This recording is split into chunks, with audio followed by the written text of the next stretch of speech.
Once there was a Duke. Hey, what's up, everybody? It's your boy Duke of D&D. And tonight we're going to be talking about my first time ever playing Dungeons and Dragons. So when I first started playing D&D, I was probably about 8 years old.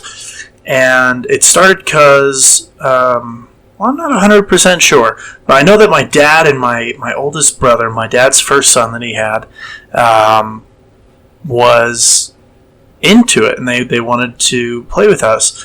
And so at that time, my middle brother was, he was 6 years older than me, so I was 8, so he'd be 14. And my sister, she was only 3 years older than me, so she was like 11.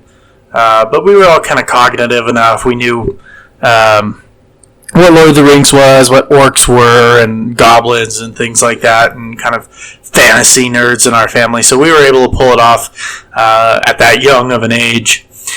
And when we first started playing, we were playing edition 1.5. So D&D Advanced is what it was called. So I don't know 1 point whatever it was. But we played this dungeon, and we didn't do it like traditionally, where normally it's just dungeon delving and you just go for it and you're at the base of the dungeon and you jump in and go. We actually started in a town that was a couple weeks away from that said dungeon. And the dungeon was called Quasi-Quoton. And I'm probably saying that wrong. It's been many years. And when we were going, we had all kinds of adventures along the way, so we could get a couple of levels underneath our belts and learn how this really worked out for what dice to roll at what points, and back then it was a lot more complicated. And your AC, the lower it was, the better, rather than the higher it was. And then initiative was done with just die 10s, not die 20s, and it was really weird. And your stats at that point, when you rolled your stats, that's what determined your class. So unless you had some pre-qualifications, you couldn't play a certain class or even sometimes species.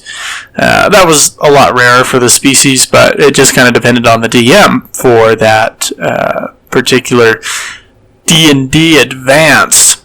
Well, I ended up playing a dwarf berserker, and I had a warhammer, and that was pretty much it. It was a pretty simple character of I hit things and I break them, and I punch things and they break, and it's great.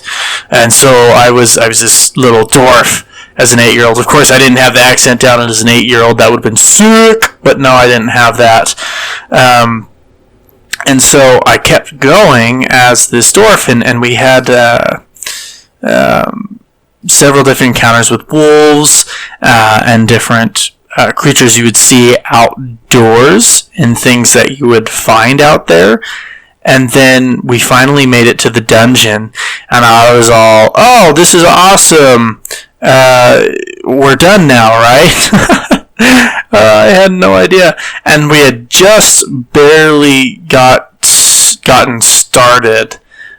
We had just barely gotten started with our adventure, and we started straight away in this dungeon, and it was just the best thing ever. We had all kinds of adventures and ran into all kinds of creatures and things like that, and it was just super, super fun.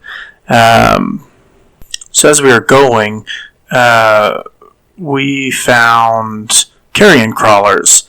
Now that was interesting because my middle brother, who was playing with us at the time, he got paralyzed by it, and those paralyze you for a minute, and so that's almost the entire that's 10 rounds of melee turn, because it's 6 seconds per turn.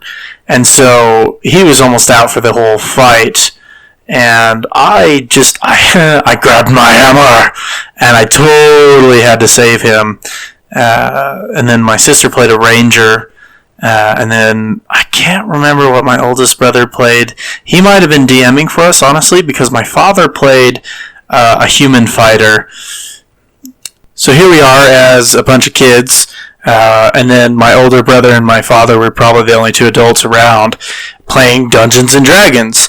And it was super fun, and we had some really good encounters, and the role play was it was good. It was great. It was probably the best role play I've actually had in any D&D group, which is strange because we were just kids. But as kids, it was easy to play make-believe and act and react as if we were actually these characters. So the role play was fabulous. In fact, the roleplay was so good that we would have that roleplay in combat as well, which means there was never a dull moment. One time we were fighting off sturges, so they're like tiny beasts in size, but they are like a mix between a bat and a mosquito. And I had found this magical warhammer, and so it was a nice little +1 or +2, nothing super extraordinary, but I just critted on this sturge, and so I animated it, and I was like, "Roar!" I swing my hammer straight up in the air as it flies past, splattering it on the walls. And my oldest brother, who was right there, just kind of looks at me, pulls his hand up to his face and like wipes over his eyes, and then flings his hand as if he's wiping away goop that was covering his eyes so he couldn't see. And it was just really fun things like that.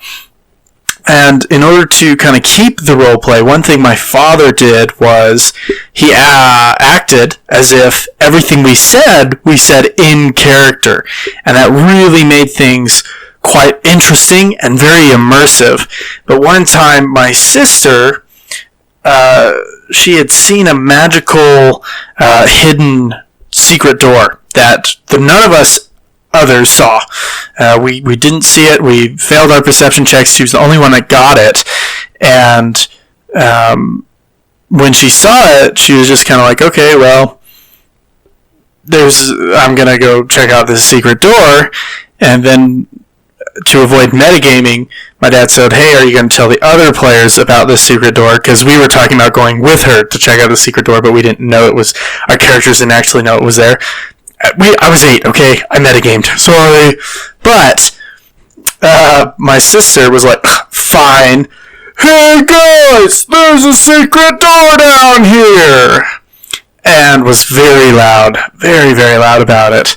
So my dad just kind of smiles, starts rolling dice behind his DM screen, and about 15 goblins, 20 orcs, and a troll come out of this magical door, and we ran. We're like, nope, we're out, not gonna do this. And so that's how it's all started. That's how your boy Duke got into Dungeons and Dragons. So if you enjoyed this story, please let me know down in the comments. If you want to learn more about the module and specifics that we were running, I will be sharing more stories of that in the future, I hope. But if you want to learn more about the module, just let me know down in the comments, and tell me some of your funny stories that you had with some inexperienced players, or maybe even experienced players just really getting into the role play and being a little funny with some attitude. Yeah, so please share this with your friends, because this is a brand new channel and this is our first ever video. We definitely need as many of you that can share this as possible. If you've got any D&D friends that you think might enjoy this video, please feel free to share, drop a like, leave a comment. Thank you so much, and have a good one, guys. Thanks.